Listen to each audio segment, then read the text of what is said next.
Hello guys, welcome back to our YouTube channel Ships and Port. Today's news is Hapag-Lloyd's container ship stuck in Ningbo since March. Container ship check suffered main engine failure or malfunction on understood, March 17, while berthing at Ningbo, China, on arrival from Busan. The ship was in repairs since then, said by Hapag-Lloyd to resume sailings on May 3. May 3 update delayed departure until May 10. As of morning May 4 she was at anchor off Ningbo. She was taken to Daishan from Ningbo in April, then moved to Anchorage. Ships deployed on Pacific South Loop, PS6, West Coast USA, Japan, Korea, Northeast China.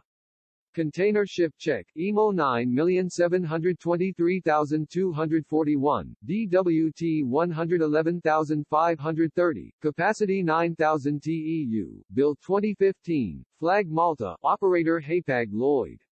If you liked this video, do share subscribe to our YouTube channel.